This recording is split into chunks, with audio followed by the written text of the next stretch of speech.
Hacer mediante comunicación con Hernán Navarro, el expresidente de Grooming Argentina. Se encuentra en Buenos Aires en este momento y agradecemos mucho este contacto. Bienvenido.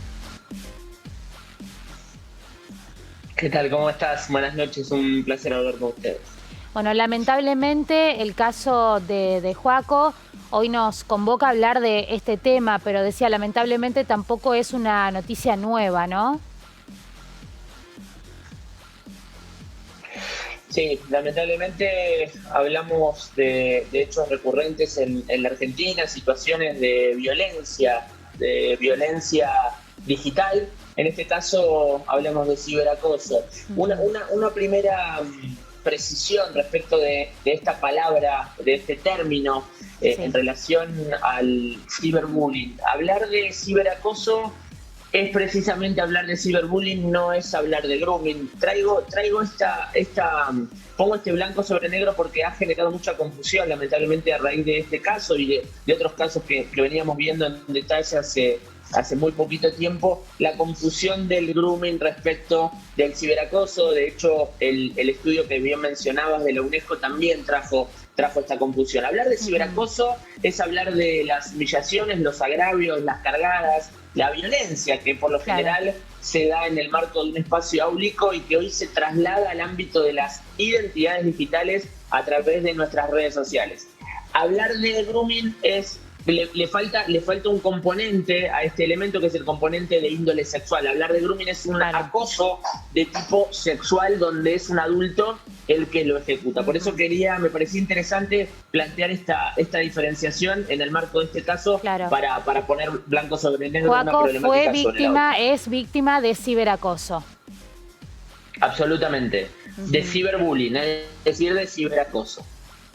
¿Qué es lo que ustedes están analizando que sucede? ¿Por qué? ¿O qué es cómo pueden explicar? Si se encuentra algún tipo de explicación que pueda existir usuarios que se dediquen, porque muchos de ellos se dedican constantemente, ¿no?, a agraviar a otras personas. En este caso estamos hablando de niños.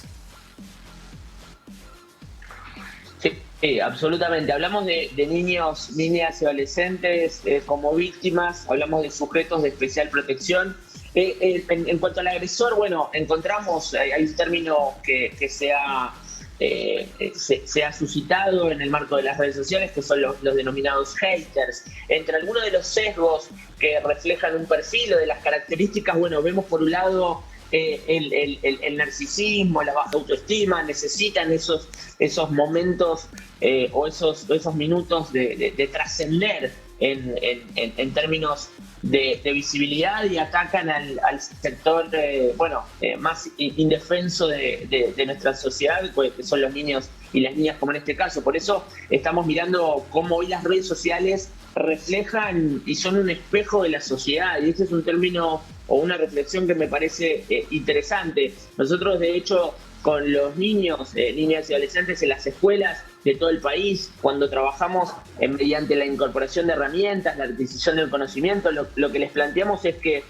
lamentablemente no vamos a poder evitar ser víctimas de una persona que nos agravie o una persona que nos hostigue. Lo que sí tenemos que tener en cuenta es qué hacemos ante ese agravio, cómo reaccionamos ante ese agravio, ante esa situación, porque este tipo de perfiles, los haters, se camuflan por lo general en perfiles apócrifos, donde hoy la suplantación de identidad en Argentina no es delito, salvo una contravención en el ámbito de la ciudad de Buenos Aires. Bueno, utilizan este mecanismo para poder acceder a las víctimas.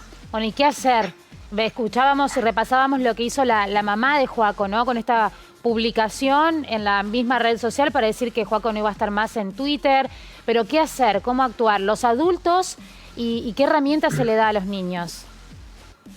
Bueno, fundamentalmente cómo opera, y es algo que nos preocupa y a la vez nos ocupa como organización, ver cómo funcionamos en primer lugar como familia, ¿no? Familia, la primera institución preventiva. ¿Qué pasa con la escuela? ¿Qué pasa con la comunidad educativa? ¿Qué pasa con la educación? Hay algo que nos venimos planteando hace mucho tiempo que tiene que ver con la falta de incorporación de educación digital en la educación formal hoy en la Argentina. Es algo que debemos incorporar inmediatamente como rol del Estado, en este caso desde el punto de vista de una política pública educacional. Es inadmisible, lo pongo desde lo peyorativo, que la educación digital no sea protagonista en la agenda de la comunidad educativa, porque los chicos y las chicas no tienen las herramientas para poder contrarrestar situaciones, para poder afrontar este tipo de situaciones. Si bien lo aclaramos, la culpabilidad, la responsabilidad obviamente es del autor, de quien dispara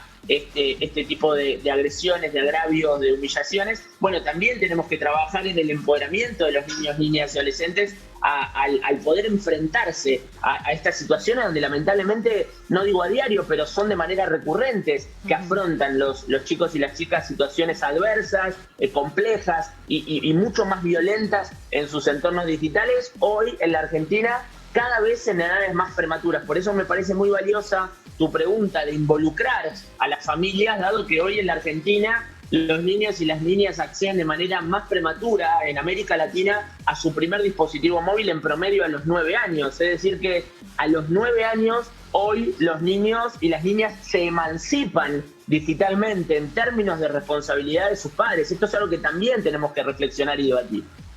Hernán Navarro, presidente de Grooming Argentina, muchísimas gracias por estas reflexiones. Por favor, ustedes, buenas noches. Buenas noches.